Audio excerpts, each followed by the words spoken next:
Muy buenos días, muy buenas tardes, muy buenas noches, donde quiera que usted nos encuentre. Este es el programa de la historia de las palabras. La historia de las palabras viene de las historias orales mayas, donde implica que los dioses del Mayab nos crearon. Al vernos inertes y sin crecimiento, ellos se dieron el tiempo de crear las palabras. Las palabras las crearon con corrientes de agua fuerte y rocas, hasta llegar a aguas mansas y arenas, creando espejos, y ellos aducen que todos y cada uno de nosotros tenemos un espejo entre nosotros, que son las palabras, y en ello nos reflejamos el uno del otro, con el cual en la plática, en el diálogo, crecemos, obtenemos un poquito el uno del otro. Maestro, pues distintos esfuerzos y no logramos una voz extra fuera de nosotros. Así es que, ¿cómo está, maestro? Pues bien, bien, un poquito cansado, pero ya listo para entrar en la conversación. Está fuera de su enclave, ¿verdad? Ahorita por lo que ve, por lo que escucho y por lo que hemos platicado. Sí, sí, ahorita en vez de estar en el CIMI, en el sur de California, estamos en el Charleston, que es la capital del estado de Carolina del Sur. Aquí vive mi cuñado y su esposa. Y mi cuñado, pues, se lastimó en un choque bastante serio, y así pues venimos a visitar. Pasamos un poquito de tiempo aquí con él, y para el martes se espera regresar a California. Bueno, usted está ahorita, por lo pronto, allá ya es noche y aquí todavía es de día, ¿no? Sí, sí, es una diferencia de 3 horas. Bueno, maestro, hubo varios temas que tratamos de encontrar voces. Uno de ellos era ver si encontrábamos para una plática que una compañera me dijo cuando Obrador estaba como presidente electo, que hubo una reunión en Michoacán, y gente no de buen prestigio o de mal prestigio estuvo reunida ahí, y ellos aducían que por necesidad y por las condiciones del país, AMLO tenía que asociarse con un grupo de narcotráfico para poder tener control sobre el país, porque había muchos grupos armados y el gobierno no tenía la capacidad de dominio. No sabemos ni nunca hemos oído que AMLO esté en ningún momento asociado con ningún tipo de cartel, fuera del cartel político que nos ha dominado siempre, ¿no? Parece que son los mismos de siempre. Y hay situaciones en Chiapas que me llevaron a pensar en esto. En Chiapas ha habido una serie de asesinatos, de asedios a poblaciones, y hubo una situación de uno de los carteles que tenía alguien pidió permiso para estar en una de las poblaciones y les dieron permiso, y hace días, cuando el asesinato del compañero de las abejas, estas gentes huyeron y en su casa encontraron 2 bombas de alto tonelaje. Gente con habilidad para construir bombas. No las pudieron desarmar el ejército y las detonaron ahí en el pueblo y tumbó varias casas esas bombas. Y hay pleito por territorio, al parecer por tráfico de drogas, el cierre de la frontera que se está gestando a través del Estado, parece que está preparando a carteles con el tráfico humano. Se rumora la presencia de 3 carteles que están en disputa por territorio, y ha habido una serie de muertes. Con todo esto, maestro, ¿qué le lleva a pensar lo de esta plática que tuve hace años con una persona, ¿no?, acerca de esta reunión en Michoacán, donde aseguraban ellos de que por necesidad el gobierno tenía que asociarse a un grupo de narcotráfico? ¿Y qué piensa? A mí no sé, o qué le da a pensar toda la situación que se está viendo en México. Hay, al parecer, mayor violencia. Sí, el problema de la violencia pues, es es casi increíble el nivel de violencia, la falta de seguridad de persona, la falta de seguridad de las posesiones, la casa, el terreno, y considerar que hay una relación con el crimen organizado o con varios grupos o carteles, sería posible porque después de la revolución, el gobierno, en los años 20, el gobierno tenía más o menos el poder, tenía el ejército a su mando. Hubo conflictos internos, pero se resolvía de una manera u otra. Entonces, la relación con los, por ejemplo, el tráfico de narcóticos, el tráfico de alcohol, sobre todo en tiempos de prohibición de los Estados Unidos, y ahí está parte fundamental del problema. El dicho, pobre México, tan lejos de Dios y tan pegados a Estados Unidos.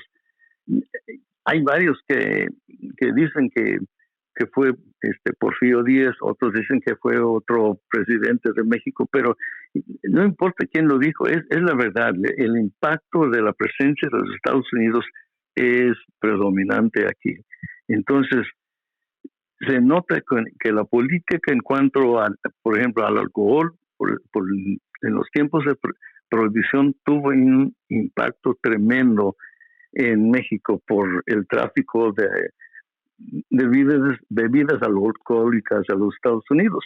Y claro, hay que mover ese producto, igual que la droga. Estados Unidos comenzó a tratar de controlar la cocaína que estaba presente en medicina, hasta en la Coca-Cola, por eso se llama Coca-Cola, porque tenía cocaína. Entonces comenzaron a decir, no, hay que controlar, hay que eliminar estos elementos. Entonces dio apertura a intereses en México, no del gobierno principalmente o al principio, pero de particulares que comenzaron a otorgar estos productos prohibidos. Entonces se tenía que mover el producto tras la frontera. Entonces ahí entra el gobierno. Y el gobierno tenía suficientemente poder no para parar, ni querían parar el tráfico, sino participar o mochar en ese tráfico. Entonces, el gobierno escogía los que podían manejar ese tráfico. Pues llegamos al punto en que, bueno, y ese modelo siguió en efecto hasta tiempos de la primera elección que ganó PAN, porque desde de la revolución hasta esa elección era el PRI, los gobernantes del PRI, que decidían quién iba a controlar el tráfico de estos productos ilícitos.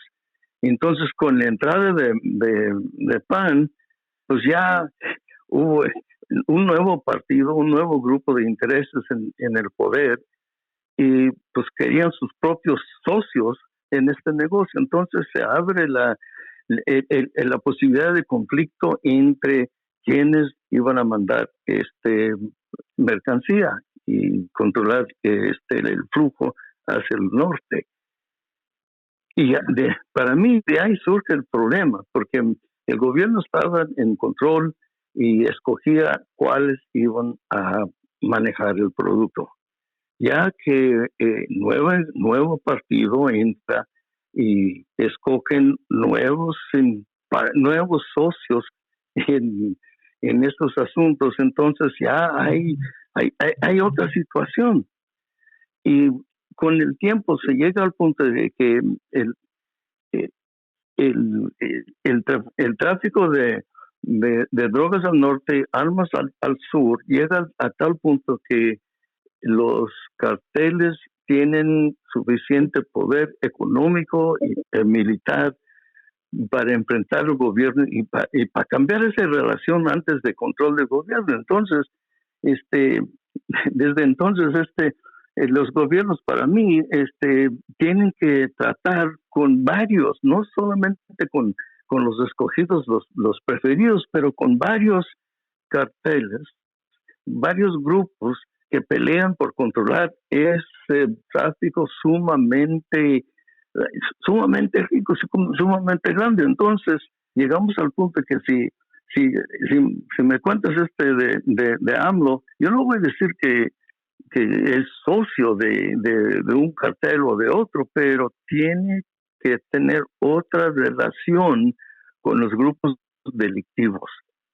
Y porque la fuerza armada, la fuerza económica de estos grupos son más pesados, más grandes que el gobierno. En esa reunión que la compañera que me avisó, no me siento como para dar el nombre de ella ahorita, no está presente como para ella, decir su palabra. Estaba Lozano, estaba Mireles, estaba gente que terminó con cierto nivel de desprestigio. Entonces, ellos aseguraban que la condición del país, los grupos ya organizados y armados, todos los carteles, el gobierno no tenía capacidad para confrontarlos y por necesidad tenía que asociarse a alguien, a alguno. Era el argumento que ellos decían, por cuestión de que ya había demasiados grupos armados, delictivos, y que de un modo o de otro, aunque sea a nivel municipal o algo, tenían ya cierto control de territorios y también ya de las figuras sociales, ¿no? Del municipio, de instituciones, al menos a nivel local. Y ellos, ese era su argumento, de que hay muchísimas armas en México de estos tipos de grupos. Hay otros grupos que se oponen al gobierno políticamente, que no necesariamente son del crimen organizado, pero hay mucha oposición que el gobierno no podría con todo, a menos que se asociara con uno de esos grupos para poder tener cierta capacidad de control social. Ese es el argumento de ellos, que AMLO o cualquiera, él directa, no se ve que esté asociado como eso, pero el problema, alguien me dijo, la represión no viene desde el gobierno nacional. La represión generalmente es local, es con el cacique local, con el presidente municipal. Es ahí mismo donde pueden mandar golpear o matar los intereses locales. Es donde está el mayor riesgo para cualquier población.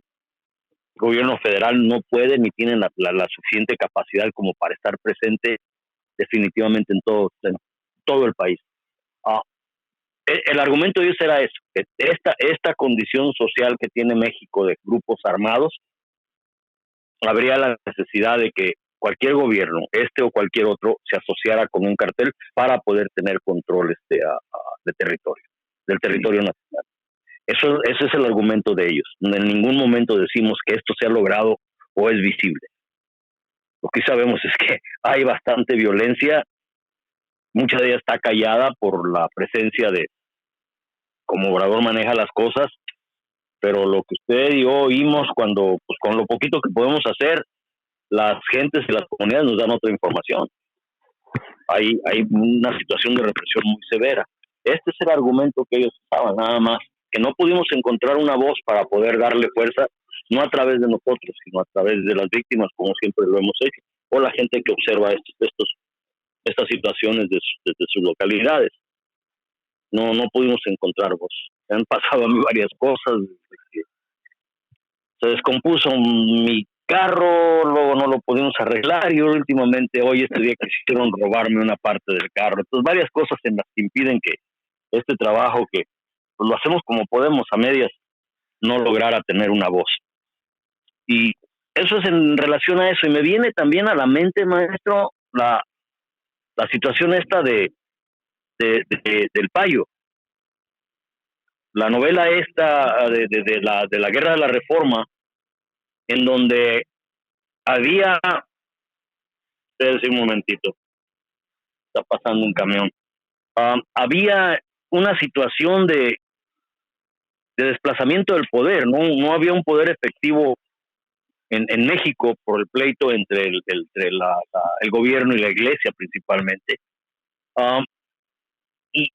y había un vacío de poder inmenso y estaba siendo ocupado por los gavilleros, por los asaltacaminos, como que ahora es una cosa muy similar, me viene eso, de que hay un vacío de poder o un poder insuficiente que está creando que estos grupos de violencia son las que predominen sobre el Estado.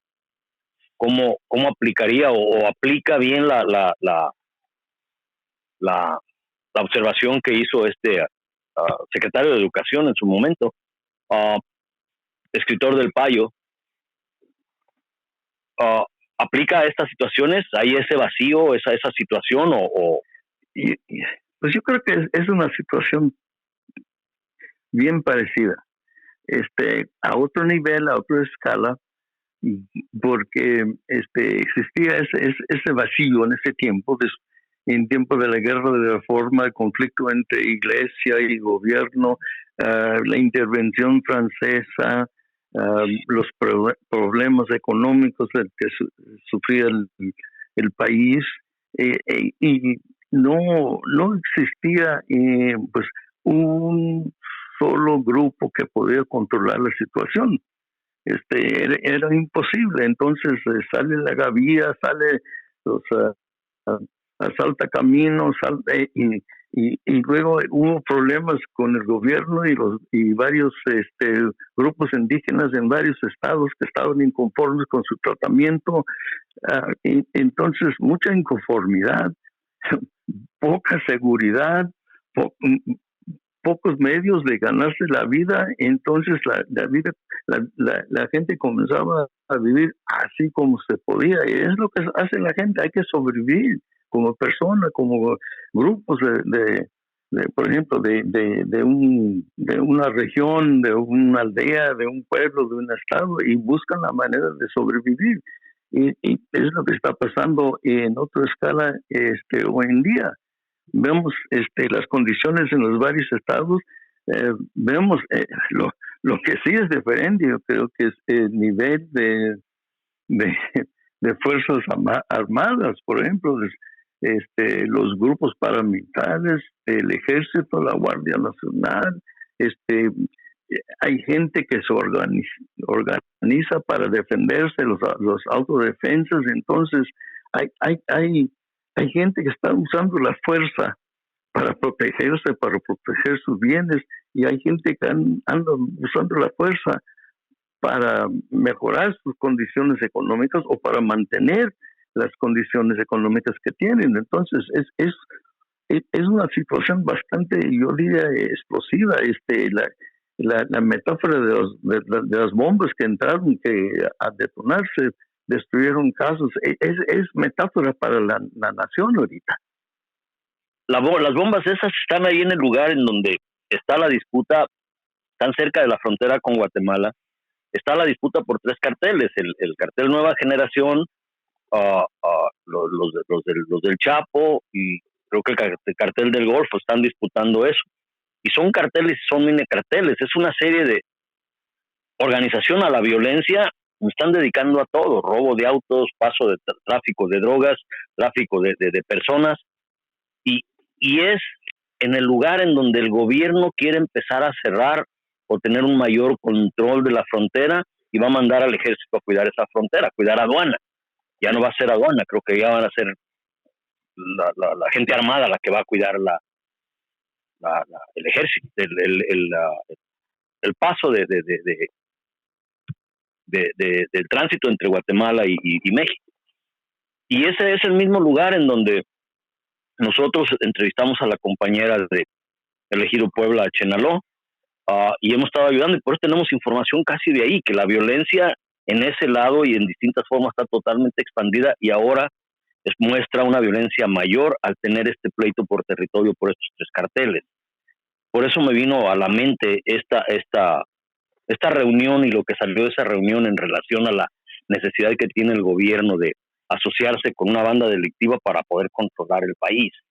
No estamos asegurando nada, es lo que vino de esa asamblea que hubo, o de esa junta, de esa reunión que hubo en Michoacán, lo que me trajo a la mente, y la condición de lo que está pasando.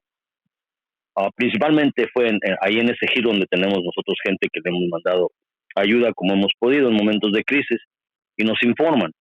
Como es gente que conocemos, me llamó la atención pensar en eso. Y por eso traje eso a colación. Y lo del payo, en este vacío de poder en donde parece que se está repitiendo la historia, maestro, en forma más drástica, más fea que lo que pasó cuando la guerra de la reforma. Después traje a colación eso y tratábamos de ver si encontrábamos una voz al respecto para ver este comentario de este grupo en Michoacán. Y no lo encontramos, maestro. Hoy me han pasado cosas y me han estado pasando cosas que ha hecho que, aunque es una hora de programa de radio, pues sí, tenemos bastante trabajo en dificultad a veces en encontrar voz. Nosotros no queremos decir lo que da la opinión, queremos darle más que nada la voz a las víctimas, a las gentes que dentro de todo lo que diga el gobierno, el Estado, digamos, nosotros son los que están sufriendo los embates de todo este desajuste social. Por eso me vino a la mente eso. Y lo otro que está en mente es la situación de Colombia, que de un modo y otro hemos empezado a tener contacto con gente de allá. He seguido el Canal 2 de Cali, hemos logrado contacto con ellos y logramos contacto con unas personas de la Minga, y está bastante interesante el cuestionamiento que estos jóvenes están haciendo, no solo a Colombia, sino que parece que esto empieza a tener ya repercusiones en Perú, ahora que no están o están tratando de evitar darle la presidencia al profesor. La gente trató de iniciar también una huelga económica, un paro económico, como que esto está empezando a tener represiones como presión social hacia los estados. ¿Qué piensa usted de eso, maestro? ¿O cómo ve Colombia? ¿O qué está cuestionando Colombia ahorita? ¿Cuál es la cuestión de Colombia? Bueno, Colombia es una situación interesante.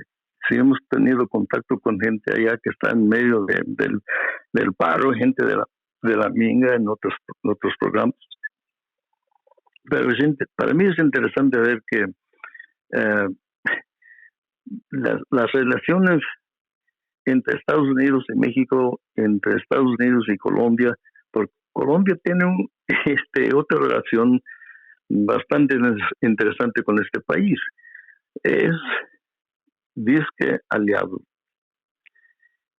pero como el 80 al 90% de toda la cocaína que entra en Estados Unidos procede de Colombia, nuestro gran aliado. Tenemos bases militares, hay unos 5, 6, 7 creo que, y son en la frontera principalmente con Venezuela.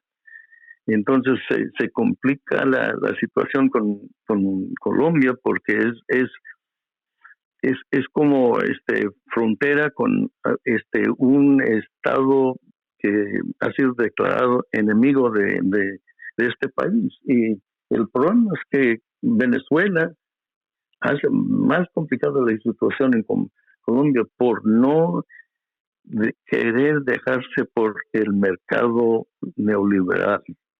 Y ahí está el problema. Es que entonces la gente de Colombia ha sufrido bastante por una guerra interminable, que para erradicar la guerrilla que decían que estaba ligado al trato del narcotraficante. Entonces se acabó esa guerra, se impuso paz, o disque paz, pero hubo problemas después, que los gobernantes no aceptaron el arreglo de paz y comenzaron a eliminar los líderes de la guerrilla. Entonces siempre existía ese fomento, ese problema. Y luego Colombia ha caído en una situación que parece que va por el rumbo de Venezuela, y es parte del mercado internacional neoliberal, pero no hay suficiente trabajo, no hay oportunidades para jóvenes, no hay, pues hay una pobreza creciente que está aplastando a la gente. Entonces sale erupción popular, y al principio pues hay parece que el gobierno lo aguantaba hasta cierto punto, pero como seguían, insistían, recargaban, entonces ya comienza la represión de siempre, represión pues tienen un grupo especial, Escuadrón Móvil Antidisturbios, tropas especiales, y yo diría que entrenados y armados por Estados Unidos para aplastar a estos disturbios que están presentando por el gobierno, por los medios comunicativos, como algunos casi delincuentes que no quieren trabajar. No, son jóvenes que están preocupados por su propio futuro, por el futuro del país, y han hecho las esfuerzos tremendas con el paro de darle un sentido, como le dicen, carnavalesca, de fiesta. No andan ahí destruyendo propiedad ni atacando a gente, pero el gobierno los dejó marchar un tiempo, los dejó ocupar la calle por un tiempo, pero ya dice que hasta aquí. Entonces es interesante que vamos a ver la semana que entra, el 20 de julio, que es el día que se conmemora la independencia de Colombia, y es interesante lo que está pasando ahorita. El gobierno, era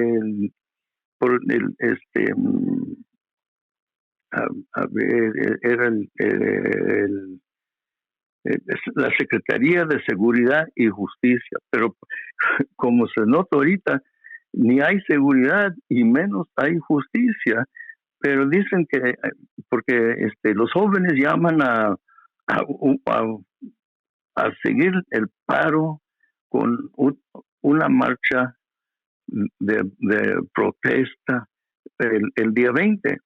Es como si va a haber fiesta para el 16 de septiembre y luego la gente inconforme dice que no, vamos a salir a las calles, pero no a festejar con sentido de festejo, pero vamos a enfocarnos no en la independencia, porque no hay independencia, hay dependencia. Entonces, los jóvenes están promoviendo este enfoque al día 20, mientras el Estado dice no, que vamos a celebrar la independencia, pero anuncian también que han recibido inteligencias de que alguien está pagando a estos jóvenes. Pasa igual que aquí en Estados Unidos, donde hay gente que dice que cuando los jóvenes están marchando por Black Lives Matter, y que están pagados por el billonario Soros. No dicen quién está pagándolos, pero dicen, no, están marchando porque les pagan por marchar, no por buscar justicia, por buscar independencia, por buscar una vida mejor. No tienen convicción, tienen interés, ¿no? Es interés, que les pagan y marchan. Pero tienen inteligencia, que esto es lo que está pasando, pero no dicen ni quién ni quiénes están pagando a los jóvenes. Para eso no tienen la inteligencia que dicen que tienen. Entonces también dicen que no, que hay otro movimiento de fomento de los jóvenes de parte del FARC, de los viejos esfuerzos revolucionarios. Entonces dicen que no, es lo de siempre, que lo vamos a aplastar. Si siguen en esta onda, entonces va a ser muy interesante, porque los jóvenes ya tienen semanas, meses entrado en esta protesta pasiva de buscar sus derechos de ciudadanos, sus derechos como seres humanos. Denuncian la violencia y dicen que no, que el paro es un movimiento popular, pero es como fiesta, es como carnaval. Lo hacemos con alegría, con una visión del futuro mejor, y no es que vamos a entrar nomás a cometer delincuencias. En el 94, cuando nos conocimos, maestro, yo estuve con me le acerqué al corresponsal del Universal, y él creó supuestamente un empleo para mí, un empleo en donde me daba pues lo que podía de vez en cuando, y era de verificador de datos. Y también lo que conocía me ayudaba para verificar algunos datos o algo, por cuestión de lo que he leído y lo que sabía, pero era más que nada para tratar de fomentar que yo empezara a aprender a buscar datos, a tratar de entender mejor a través de la búsqueda de datos. Y él hizo una entrevista a una empresa, un artículo a una empresa de Santa Ana que vendía cascos y como paracaídas autodirigidos. Habían unos cascos que tenían oxígeno y se llevaban a la gente a lugares ya fuera de la estratosfera donde había poca posibilidad de oxígeno, los mandaban con esos paracaídas que eran como dirigibles para tratar de llegar a un punto en forma dirigida y hacer un enclave con armas de bajo peso pero de alto potencial. Y fue lo que estuvo comprando el gobierno de México para tratar de empezar a neutralizar la situación de Chiapas. Y él me dijo que vinieron gente de Israel, gente de todos lados, de los tupamaros, con las guerras contra los tupamaros, a entrenar a grupos de élite de México, para en la posibilidad de que esto se expandiera más, tener grupos represivos y calificados ya preparados por un interés del capital global. Le ayudaron a México a preparar esas gentes. Y después de eso, lo que se soltó es una especie de entrenamiento global de grupos paramilitares de control social, como el SMAT, le llaman ahí, o los Cobras de Honduras, que en la elección de la imposición, ahí viene un tren ahí, disculpe, maestro. No, pues esta es toda una situación internacional. Como dice, pues hay elementos de las fuerzas, dicen que defensores de Israel, porque ellos desarrollan armamento, entrenan a gente, donde quiera que hay gobierno que quiera aplastar a su propia gente, entonces estos mercenarios del Estado de Israel llegan para compartir sus experiencias, sus habilidades y su armamento, porque es un gran negocio internacional al servicio del capital neoliberal. Lo que le digo, vinieron gente de todos lados, de los en contra de la los de acá se me fue ahorita el nombre, de Inglaterra, se me fue el nombre completamente. Las guerrillas urbanas, distintas guerrillas urbanas vinieron a entrenar de todos los grupos de dominio capital, de todos los grupos de dominio económico global, vinieron a entrenar gente a México. Después de esa experiencia, ese cuestionamiento que hizo Chiapas, lo que hicieron fue empezar a entrenar por todos lados grupos represivos. Y los encuentra ahora por todos lados. El SMAD es uno de esos. Entonces, estas gentes han actuado por muchos años en forma coordinada. Y al parecer, la gente que cuestiona todo esto no alcanza a ver en forma universal los logros que se han logrado.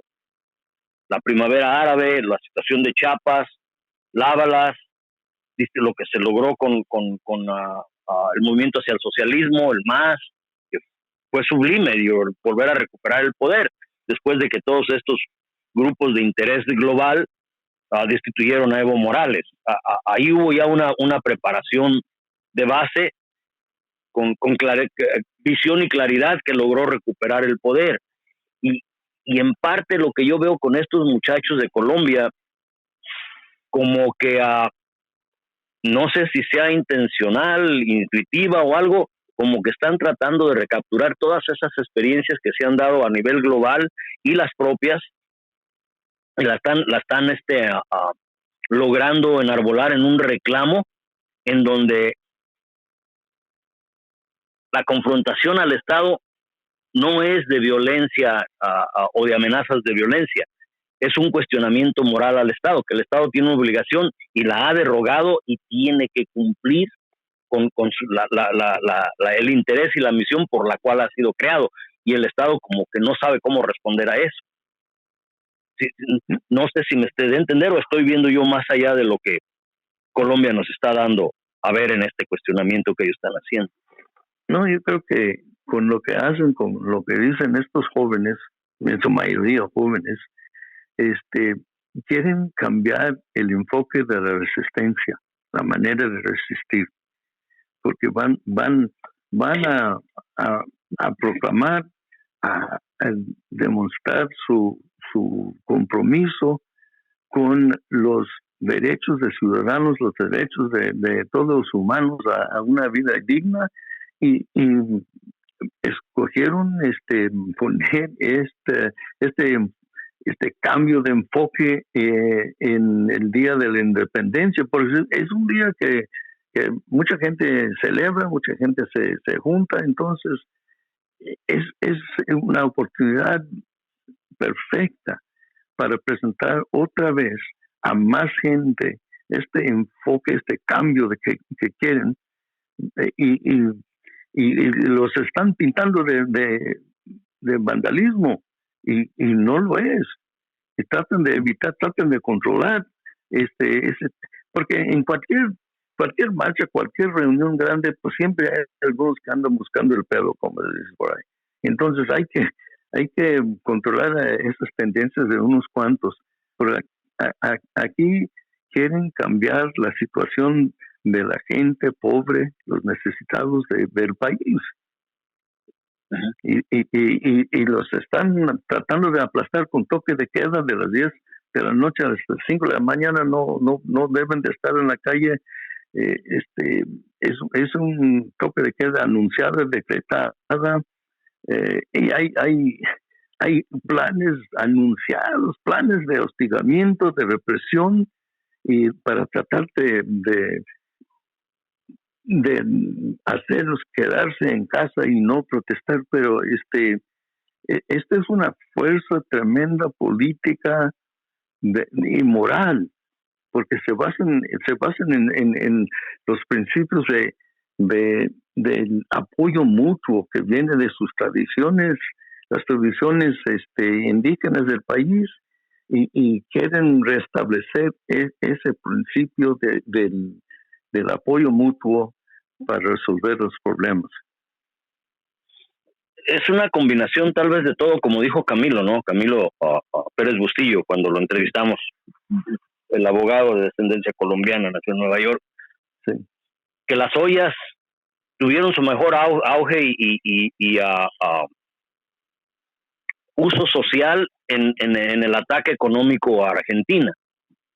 Y no que no existieran antes, pero ahí al menos se dieron a ver el potencial que tiene el hecho de que la gente busque una forma conjunta de sobrevivir y cuestionar. Y se trajeron ese elemento. Y lo están trabajando ellos ahí para tratar de organizarse y autosustentarse y seguir con su cuestionamiento. Entonces, como que han traído de distintas esferas, distintas experiencias históricas. No sé si sea intuitivo, no sé si sea ya, porque algunos de los jóvenes empezaron a ver los procesos históricos en otros lados y los integraron al momento. Pero también esto del 20 de este mes, en lo que va a pasar unos días, se me figura como el miedo del Imperio Romano hacia la celebración de la liberación de Egipcio en Judea, que era una fecha en que estaban celebrando la libertad bajo una condición represiva, y el represor se sentía que tal vez a riesgo y con la necesidad de usar su brutalidad. Algo así se me figura como que está en la mente del Estado, de que está a riesgo por cuestión del significado del día. Es un día donde celebran liberación, bajo un sistema represivo, y eso le causa bastante temor al opresor, al Estado, que supuestamente debe ser el representativo de esta fecha de independencia, esta fecha de liberación. Es el que tiene mayor miedo a esa celebración. Sí. Para ellos, como siempre, buscan tener una celebración de la existencia del Estado como tal como está. Pero estos jóvenes, como digo, quieren un cambio y quieren presentar, quieren contagiar a más gente con la esperanza de tener un mejor futuro, de tener mejores vidas, y eso es posible, es alcanzable si se mueve bastante gente. Entonces, pero pone en peligro el poder del Estado de controlar a la población a su manera. Uh-huh. Y si no ceden, puede que pierdan más, ¿no? Sí, y siempre hablamos de cuestionar todo. Pues va a ser una cuestión pública hacia la eficacia, la moralidad del Estado. Pues parece que la fe de que el Estado tenga moral, ahí en otros lados se ha perdido. Sí. Como que hay una especie de ola de cuestionamiento, de cambio, de deseo de que algo en realidad se manifieste en forma distinta a nivel global. En México tenemos esta situación también del cambio moral, pero con una realidad que nosotros documentamos que no ha cambiado. No. O sea, como que hay un anhelo de que algo se renove, pero no se quiere abandonar lo que ya se conoce. No. Cuando al cuestionar lo existente empieza a decaer en su necesidad de existir. Está siendo cuestionado, tiene que sufrir una metamorfosis o un cambio drástico por confrontación. Sí. Pero como que es que ese cuestionamiento empieza a ser un poco más globalizado, o yo estoy viendo demasiado.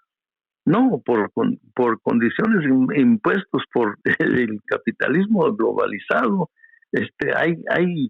Hay gente en todas partes del mundo que se está enfrentando con esta misma situación, con las mismas preguntas, con los mismos anhelos de mejor vida, de cambiarlo hasta poder estar seguro en su persona, seguro en sus bienes, y de que hay más igualdad y justicia en la sociedad. Hay algo también que se estaba planeando y va a suceder en un par de días. La Universidad del Valle, que al parecer es un bastión de pensamiento de izquierda o pensamiento que cuestiona, no es casual. Ya tenían tiempo tratando de hacer asambleas tienen tiempo haciendo asambleas para cuestionar la situación nacional. Ahora con este paro, esta situación social, tiene mayor relevancia y va a empezar en aproximadamente a 2 o 3 días. No sé si va a durar 2 o 3 días antes del 20. Entonces, y esperan ellos una afluencia de más de 2,000 personas de todo el país, de distintas organizaciones, para tratar de empezar a tener una coherencia de cómo van a confrontar esto y qué clase de cambio quieren. O sea, esta reunión viene siendo bastante significativa en su momento, en este preciso momento. Y aparte de eso, por el Canal 2, que es el que he estado siguiendo ahí, y pláticas con otras personas en relación a Colombia, ellos van a tener también asambleas similares por medio de los y van a estar en mutua conexión por medio de la tecnología a nivel nacional. Se va a haber otras asambleas, pero esta es la más grande por cuestión de que Cali es el centro de este tipo de sublevación social, de este levantamiento social y de este cuestionamiento. y tiene mayor significativo y mayor concentración en Cali, pero en otros lados, en otras esferas de la sociedad colombiana, también va a haber asambleas con la intención de tratar de cuestionar el rumbo y la necesidad de tener una sociedad diferente en relación a ellos mismos. Y yo creo que va a ser, este 20 puede que sea significativo o represivo o ambos. ¿Cómo ve en relación a esta asamblea? Bueno, es muy interesante el proceso de asamblea, porque el diálogo es imprescindible en estas situaciones. El diálogo entre nosotros, entre el grupo, el diálogo con otros que no están completamente de acuerdo, hasta el diálogo con el que está opuesto a estos cambios, porque es por el proceso de diálogo que se va desarrollando las ideas, los conceptos, se clarifican, y sin ese diálogo, pues nos lanzamos a ciegas. Entonces, pero es un proceso interminable. Hay diálogo antes y después del día 20. Es sumamente importante y necesaria. A mí siempre la situación de Iki Botán, este ser mítico de los mayas, siempre se me hace interesante porque él pone, o ellos pusieron a este dios que eran dos en uno con tres patas, como el sol y la luna, el día y la noche, como los opuestos, que por necesidad y para avanzar tienen que dialogar. Y cada quien tiene a veces discursos totalmente distintos que les impide hablar, pero la necesidad de que haya un discurso contrario al otro y platiquen y vean, es como avanza la sociedad. Cuando se estanca y cada quien, uno no quiere hablar con el otro, la sociedad queda estancada, no avanza. Y yo creo que esto que están haciendo ellos es empezar a elaborar o tener un discurso ya más o menos elaborado para poder contrarrestarlo con el discurso vigente, que es el Estado en sí. Porque el Estado a un punto u otro o viene y habla y empieza a ver que es superado por el discurso de estos, o cede lo suficiente como para que la sociedad avance sin esta conflictividad. Hay una conflictividad con mediación, en vez de una confrontación que lleve a tal vez descartar por el momento un discurso y eso cueste pues un baño de sangre, ¿no? Sí. Este ser mítico a mí se me hace muy interesante como los mayas pusieron esta necesidad de diálogo de los contrarios. Sí, es interesante que algo que viene de siglos atrás, como el concepto, la sabiduría de los mayas, y luego vemos las escrituras de, por ejemplo, Hegel, con eso de la negación. Entonces, que se propone una idea y en diálogo surge una contraposición, y luego por ese proceso vamos guardando, digamos, lo bueno de la primera idea, pero se cambia, se lleva parte de la antigua idea adelante a hacer otra idea nueva, y de esa idea nueva surge otra vez la contraidea. Entonces es por este proceso de negación que vamos aclarando, refinando, mejorando la idea inicial. No es que lo abandonamos, no es que lo destruimos, es que lo vamos forjando hacia mejor idea en el futuro. Es casi es otra manera de decir lo mismo. De los contrarios se tienen que oponer, pero no para destruir a uno o al otro, sino también para mejorar, para sacar lo bueno de las dos posiciones y salir con otra idea mejor, una idea mejorada. Bueno, Hegel es un poco más determinante que Pues sí, pues él habla de... hay violencia y hay confrontación un poco más real en la situación de Hegel. En relación de los mayas, tratan de ver de que la sociedad necesita avanzar a través de los opuestos. Sí. Necesita haber un diálogo. Hegel lo que implica y lo que vemos en muchas formas es de que la gente o el poder, igual como la situación de la mitología de los griegos, no cede, no da de sí, tiene privilegios y tiene una obsesión sobre dominio y posesión que no le permite ver más allá de destrozar al otro o completamente a someterlo. Sí, pues se mete luego en discusiones del poder y el querer dominar.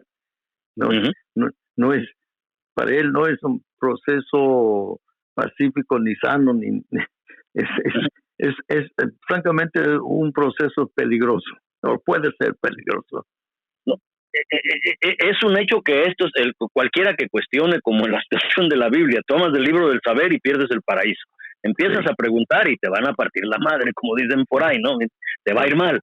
Y lo que es de que la violencia yo la veo eminente, pero tiene que trabajarse para evitarse, aunque es inevitable, por cuestión de que da tal vez la oportunidad, el cuestionamiento que están haciendo ellos, de empezar a tratar de ver qué hay más allá después de que estos caigan, en vez de caer a una nueva situación sin capacidad de su entendimiento del qué hacer, de qué sigue, cómo vamos a guiarnos, cuál es ahora nuestra responsabilidad y cómo la confrontamos.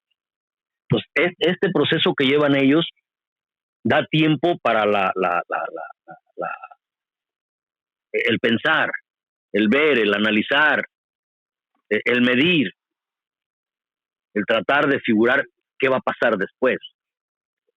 Entonces, yo siento hasta cierto punto que ellos quieren cambiar las cosas dejando la violencia a un lado, lo cual es algo que yo quisiera que no pasara, pero la tiene que ver uno como una cosa real y tal vez eminente, pero lo que es de que la violencia, cuando está retada de esta manera, en cuanto a retar la existencia moral del opresor, la responsabilidad viene siendo de quien la ejerce. Y el que la ejerce es el que está desesperado por continuar con el dominio. Y al ejercerla ya bajo estas condiciones, pierde vigencia. A pesar de que causa muerte, causa sangre, es menor y no es tan doloroso ese tránsito como cuando no hay este proceso de meditación a la que nos están llevando los jóvenes en Colombia, a lo que no nos pudo llevar Chiapas como humanidad. Entonces, yo mi esperanza, como le he dicho a ellos, ojalá y ustedes sean un cuestionamiento a la humanidad que se logre, como no logramos llevar a la humanidad ese cuestionamiento a través de Chiapas. Pues es lo que, con varios que he hablado yo de ellos, con la esperanza de que esto sea trascendental, como no pudo ser tal vez para el momento Chiapas. Pero el cuestionamiento de Chiapas está ahí. No lo supimos entender, no lo supimos visualizar, es otra cosa. Pero ahora el cuestionamiento está en estos jóvenes. Tal vez la imagen de Marcos perdió el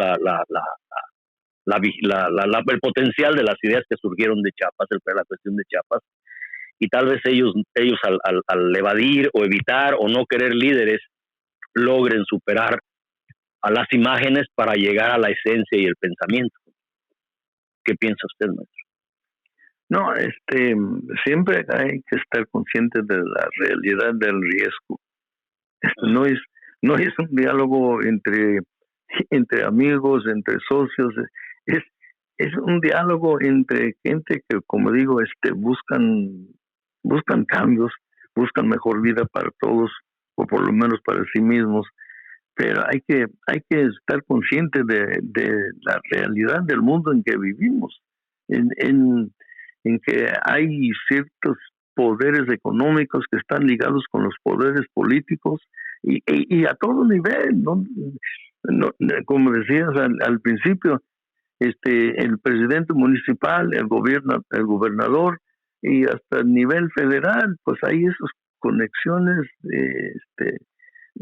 esas influencias, hasta entendimientos con gente que quiere dominar a base de la violencia y fuerza.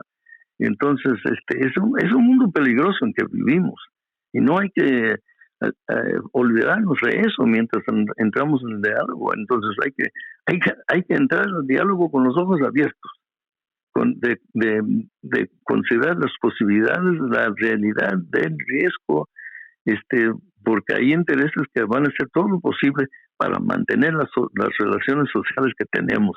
Y ahí está la base del programa. Hay que cambiar esas relaciones sociales. Y va a ser una lucha, no de nuestra vida, sino de ciclos. Pasamos por ciclos para llegar a este punto. No lo vamos a cambiar de un día al otro. Pero hay que comenzar a buscar ese cambio y comenzar a conscientemente emprendernos con la realidad de este riesgo. Los mayas lo ponen con Iki Botán, que hay un momento en el que avanzaron, pero hay esta disyuntiva, en donde ven un camino que los lleva a un lugar brillante, con flores, bello, prometedor, pero es un callejón sin salida. El otro camino que tiene muchos abrojos, piedras, problemas, situaciones, pero es eterno. Entonces, se pusieron ellos, dicen los mayas, a dialogar por cantidad de tiempo a ver qué camino tomaban. Y en esa disyuntiva, en esa decisión es donde o entras a repetir la misma realidad y entras en un callejón sin salida, una condición repetitiva, o confrontas el futuro a pesar de sus problemas. Lo que va más allá de nosotros, lo que les queda a la siguiente generación, la depravación de la naturaleza. Entonces, ¿cómo van ellos a confrontar esto? Son problemas que de un modo u otro van a confrontar, pero es hacia el futuro. Y el extracto social, el status quo, lo que trata es de llevarlos a lo que le conviene al status quo, con falsas promesas para que la gente vea un camino de luz y brillo, pero sin salida, sin sentido, que nos lleva a un declive o a una autodestrucción. Entonces, ¿cómo se va a llevar esta responsabilidad? ¿Cómo tal vez en esto que está pasando en el desarrollo histórico de la humanidad nos impone este rompimiento con pensamientos, debatir entre qué camino tomamos? ¿La agarramos fácil o buscamos lo difícil, lo confrontativo, pero que nos lleva a lo infinito? Es en parte también lo que no logramos con lo que intenté hablar con Omar, no intenté hablar con la compañera Susana Prieto para tratar de ver si se llevaba esta cuestión sobre la rendición de cuentas y la transparencia, o que nos rindan cuenta los políticos de carrera en México. Es otro cuestionamiento que es incómodo, pero si no lo hacemos, vamos a seguir con el mismo cuento de siempre. Y es esta disyuntiva, al menos que yo veo con los mayas, pero también esta otra situación que nos pone Hegel, de que esto es una lucha en el que el oprimido que despierta trata de no confrontar su obligación del despertar, pero eventualmente tiene que tomar una decisión que tal vez le cueste sufrir o inclusive la vida. Sí. O vivimos sometidos, vivimos con ilusiones, viendo flores y todo que no nos lleva a la nada, o confrontamos la realidad. Sí, la realidad es que no hay gobierno que pueda poner todo en orden, por su complicidad, por su debilidad, por lo que sea. Entonces, recae sobre nosotros de buscar y tratar de forjar la paz para todos. Maestro, no sé, yo pienso que tenemos, no sé si 2 o 3 minutos en esta, pero no sé si usted tomó el tiempo. Ya llegamos falta como 1 minuto. Así, tiempo para despedirnos. Sí, ahora que que manejamos solos, yo quería ver también la posibilidad de hacer algo en relación a las ollas comunitarias de Colombia. Siempre me han fascinado ese tipo de figura social, en donde yo veo que la gente puede platicar y empezar a buscar un entendimiento desde su base. Ya ve que lo que hemos intentado por lo pronto ha tenido serios descalabros, pero hay que seguir. Yo creo que esto que está pasando en Colombia y la importancia de esa autocapacidad de no solo de autoalimentarse, sino de reflejarse en el otro, son sumamente importantes. A ver qué podemos hacer, maestro. ¿Qué piensa? ¿Cómo se despide? Bueno, no, la idea de todos ponen, o todos ponemos y todos comemos, pues es ideas bastante sencilla, pero bastante complicada para llevar a cabo. Recae sobre todos nosotros de hacer nuestra parte, tomar nuestro papel en este sistema de que todos ponemos y todos comemos. Uh-huh. Y hay que seguir apoyando los esfuerzos de los jóvenes de Colombia, de la gente en otras partes con los cuales hemos hablado de esta manera de sobrevivir, de buscar, de romper la dependencia en el mercado económico capitalista.